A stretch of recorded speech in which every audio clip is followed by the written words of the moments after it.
आज राति नेपाल आइपुग्दै शक्तिशाली मोन्था चक्रवात 5 प्रदेशमा पर्नेछ प्रभाव। 2 दिनसम्म यात्रा नगर्न सरकारको आग्रह। बंगालको खाड़ीमा विकसित चक्रवात मोन्थाको प्रभाव नेपालमा आज रातिदेखि पर्ने मौसम पूर्वानुमान महाशाखाले जनाएको छ। बिहीबारदेखि चक्रवात मोन्था झनै शक्तिशाली हुने मौसमविदहरूको आकलन छ। मोन्था मंगलबार राति भारतको आन्ध्र प्रदेशमा प्रवेश गरेको थियो। अहिले मोन्था विस्तारै कमजोर हुँदै उत्तर पश्चिम दिशामा सर्दैछ।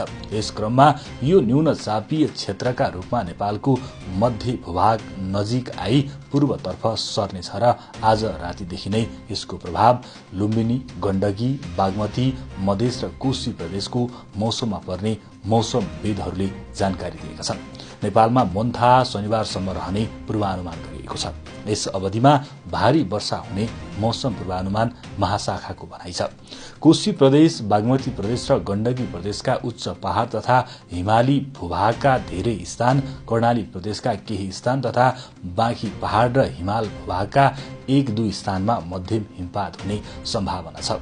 साथै कोशी प्रदेश र बागमती प्रदेशका उच्च पहाड़ तथा हिमाल भूभागका 1-2 स्थानमा भारी हिमपात तथा कोशी प्रदेश, मधेस प्रदेश र बागमती प्रदेशका थोरै स्थानमा भारी वर्षाको पनि सम्भावना रहेको मौसम महाशाखाले जनाएको छ, जसका कारण दैनिक यातायात, हवाई लगायत जनजीवन, कृषि तथा पर्यटन क्षेत्रमा समेत असर पर्ने सम्भावना रहेकाले सतर्कता अपनाउन महाशाखाले सुझाव दिएको छ। सरकारले 2 दिनसम्म अत्यावश्यक काम बाहेक यात्रा नगर्न आग्रह गरेको छ, किनकि नेपालमा आज रातिदेखि सक्रिय भएको मोन्थाले भीषण वर्षा गराउन सक्नेछ।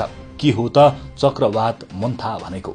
चक्रवात भनेको सामुद्रिक आँधी हो। चक्रवातले 200 देखि 300 किलोमिटरसम्मको रेडियस बनाएर घुम्छ। यो एकदम शक्तिशाली हुन्छ। चक्रवात भनेको जहाँ वायुमण्डलीय चाप कम छ त्यहाँ धेरै कडा हावाहरू एक ठाउँमा जम्मा हुन्छ।